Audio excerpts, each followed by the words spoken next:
நிகழ்வுக்கு தலைமை தாங்குகின்ற தலைவர் அவர்களே, இலங்கை ஆசிரியர் சங்கத்தினுடைய தலைவரும் என்னுடைய நீண்டகால நண்பருமான யோசப் ஸ்டாலின் அவர்களே, ஏனைய தொழிற்சங்க சிவில் அமைப்புகளின் பிரதிநிதிகளே, உங்கள் அனைவருக்கும் முதற்கண் எனது மனமார்ந்த வணக்கத்தினை தெரிவித்துக் கொள்கின்றேன். நீண்ட காலத்துக்கு பிறகு இவ்வாறான ஒரு தொழிற்சங்கங்கள் சிவில் அமைப்புகள் இணைந்த ஒரு மேதின நிகழ்விலே நான் கலந்து கொள்வதில் மிகவும் மகிழ்ச்சி அடைகின்றேன். கொழும்பில் இருந்த காலத்தில் தோழர் ஜோசப் ஸ்டாலினுடன் இணைந்து பல அரசியல் செயற்பாடுகளில் முன்னின்றவன் என்ற வகையில் இந்த இடத்தில் இருக்கின்ற போது நான் மிகவும் மகிழ்ச்சி அடைகின்றேன். கொழும்பில் என்னுடைய உரைகளை சிங்களத்தில் மொழிபெயர்த்து கருத்தரங்குகளில் உரையாற்றி உதவி செய்தவர் யோசப் ஸ்டாலின் அவர்கள். அதைவிட என்னுடைய கட்டுரைகளை ராவிய பத்திரிகையில் சிங்களத்தில் மொழிபெயர்த்து வெளியிட்டவர் யோசப் ஸ்டாலின் அவர்கள். நீண்ட காலமாக அவருக்கும் எங்களுக்கும் நல்ல உறவு இருக்கிறது என்பதனை இந்த இடத்தில் தெளிவுபடுத்த நான் விரும்புகின்றேன். சிங்கள தரப்பில் பணியாற்றுகின்ற ஒரு அமைப்பு என்ற வகையில் சிங்கள தரப்பு மட்டுமல்ல, தமிழ் தரப்பு, முஸ்லீம் தரப்பு, மலைய தரப்பு என ஏனைய அனைத்து மக்கள் மத்தியிலும் பணியாற்றுகின்ற ஒரு அமைப்பு என்ற வகையில் அந்த இலங்கை ஆசிரியர் சங்கத்துக்கு எப்போதும் ஒரு கௌரவமும் மரியாதையும் உண்டு. தமிழ் மக்களுடைய சுயநிர்ணய உரிமையை ஆரம்ப காலத்தில் இருந்து ஏற்றுக்கொண்ட ஒரு அமைப்பு, தமிழ் மக்களுடைய அனைத்து போராட்டங்களையும் ஏற்றுக்கொண்ட அமைப்பு. அந்த அமைப்போடு இணைந்து நாங்களும் செயற்படுவதில் மிகவும் மகிழ்ச்சி அடைகின்றேன். இங்கே தொழிற்சங்க பிரதிநிதிகள் தொழிற்சங்க பிரச்சனைகளை பற்றி உங்களுக்கு அதிகம் பேசுவார்கள். ஆகவே நான் அதை பற்றி அதிகம் பேசாமல் தமிழ் மக்கள் எதிர்நோக்குகின்ற பிரச்சனைகளை மட்டும் இந்த இடத்தில் கூறி வைக்கலாம் என நான் நினைக்கின்றேன். தமிழ் மக்களை பொறுத்தவரையில் எல்லோரும் நாங்கள் இனப்பிரச்சனை என்று சொல்கிறோம். இனப்பிரச்சனை என்றால் என்ன என்பது தொடர்பாக இந்த தமிழ் மக்கள் மத்தியில் செயற்படுகின்ற அரசியல் தலைவர்களுக்கு கூட போதிய விளக்கம் இருப்பதாக கூறிவிட முடியாது. இனப்பிரச்சனை என்பது தமிழ் மக்கள் ஒரு தேசிய இனமாக இருக்கின்றார்கள். அவ்வாறு இருப்பது அழிக்கப்படுவதுதான் இனப்பிரச்சனை. தேசிய இனத்தை தாங்குகின்ற தூண்களாக இருப்பவை நிலம், மொழி, பொருளாதாரம், கலாச்சாரம். இந்த 4 தூண்களும் அழிக்கப்படுவதுதான் உண்மையில் இனப்பிரச்சனை. நீங்கள் ஒரு இனத்தை அழிக்க வேண்டும் என்று சொன்னால் அந்த இனத்தினுடைய நிலத்தை பறியுங்கள், இனம் அழியும். ஒரு இனத்தை அழிக்க வேண்டும் என்றால் அந்த இனத்தினுடைய மொழியை அழியுங்கள், இனம் அழியும். ஒரு இனத்தை அழிக்க வேண்டும் என்றால் அந்த இனத்தினுடைய வாழ்வாதாரத்துக்கு அடிப்படையாக இருக்கின்ற பொருளாதாரத்தை அழியுங்கள், இனம் அழியும். அந்த இனத்தை அழிக்க வேண்டும் என்றால் அந்த மக்களை ஒன்றிணைக்கின்ற கலாச்சாரத்தை அழியுங்கள், இனம் அழியும். இங்கே ஒரு இன அழிப்பு நடைபெறுகின்றது. அந்த இன அழிப்பினுடைய உச்சம்தான் உயிர்களை, மக்களை கொத்து கொத்தாக கொலை செய்கிறது. ஆகவே இங்கே ஒரு இன அழிப்பு நடைபெறுகின்றது. அந்த இன அழிப்புக்கான ஒரு அரசியல் தீர்வு தமிழ் மக்கள் தங்களினுடைய இருப்பை பேணுவதற்கு மிகவும் அவசியமான ஒன்று என்று இந்த இடத்தில் நாம் வலியுறுத்த விரும்புகிறேன். அவ்வாறானால் அந்த தீர்வு என்பது கோட்பாட்டு அடிப்படையில் 4 விடயங்களை பிரதானமாக கொண்டிருக்க வேண்டும். ஒன்று, தமிழ் மக்களை முதல் ஒரு தேசிய இனமாக அங்கீகரிக்க வேண்டும்.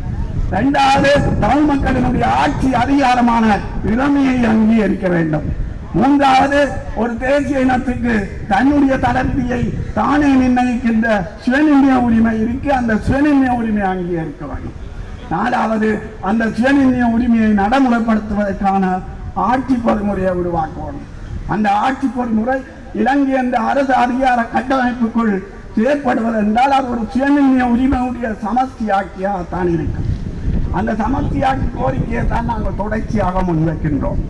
இதுக்கு நாங்கள் ஒரு அரசியல் யாப்பு சட்ட வடிவத்தை கொடுக்கின்ற போது அங்கே 4 விடயங்கள் முக்கியமானவையாக இருக்கின்றன.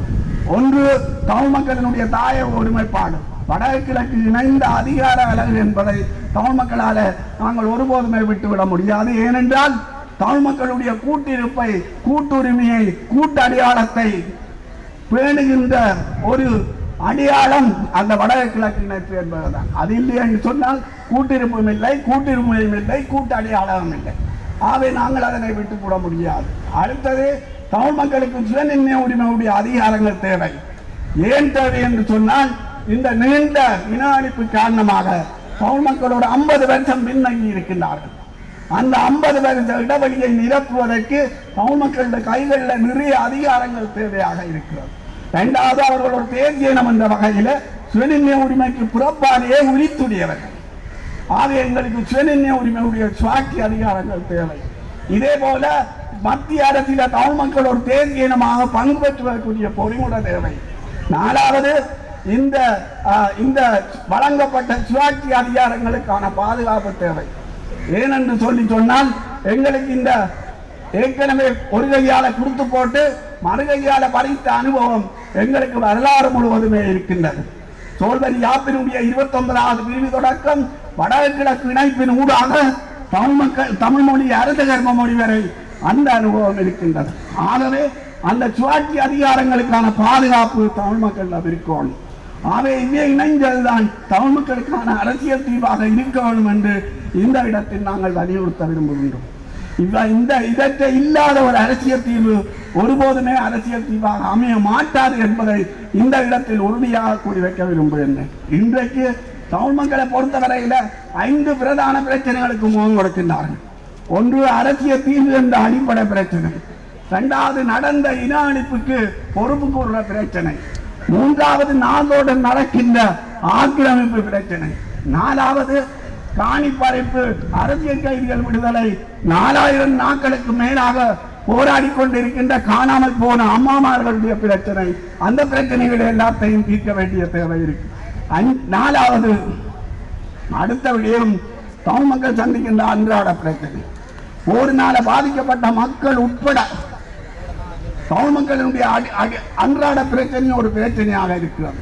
இன்றைக்கும் செல் துண்டுகளை நெஞ்சிலே ஏந்தி கொண்டு பாடசாலை செல்கின்ற மாணவர்கள் இருக்கிறார்கள் என்பதை நாங்கள் இங்கு கூறி வைக்க விரும்புகின்றோம்.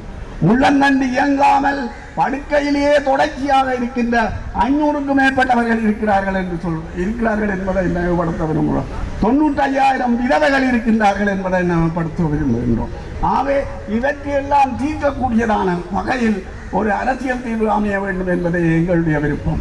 ஆனால் இன்றைக்கு ஏதோ எல்லாம் சொல்லிக் கொண்டு வருகின்ற இந்த தேசிய மக்கள் சக்தி அரசாங்கம் இவற்றையெல்லாம் செய்யும் என்று சொல்லி எங்களாலே எதிர்பார்க்க முடியாது.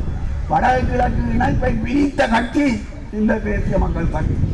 சுனாமி பொதுக்கட்டமைப்பை இல்லாமல் செய்த கட்சி இந்த தேசிய மக்கள் சக்தி. அது மாத்திரமல்ல, 25,000 இளைஞர்களை ராணுவத்தில் சேர்த்து தமிழ் மக்களை கொல்ல அனுப்பின கட்சி தேசிய மக்கள் சக்தி.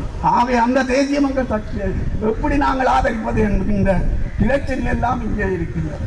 ஆகவே இவற்றையெல்லாம் கவனத்தில் கொண்டுதான் நாங்கள் செயற்பட வேண்டிய தேவை இருக்கிறது என்று நான் கருதுகின்றேன். நான் நீண்ட நேரம் பேச விரும்பவில்லை. இங்கு பலர் பேச இருக்கின்றார்கள். இதுதான் எங்களுடைய கருத்து. இலங்கை ஆசிரியர் சங்கத்தோடு தொடர்ச்சியாக ஒத்துழைத்து செயற்படுவதற்கு நாங்கள் தயாராக இருக்கிறோம் என்பதை இந்த மேடையிலே கூறி எனக்கு சந்தர்ப்பம் அளித்த நண்பர்களுக்கு நன்றி கூறி விடைபெறுகின்றேன். நன்றி, வணக்கம்.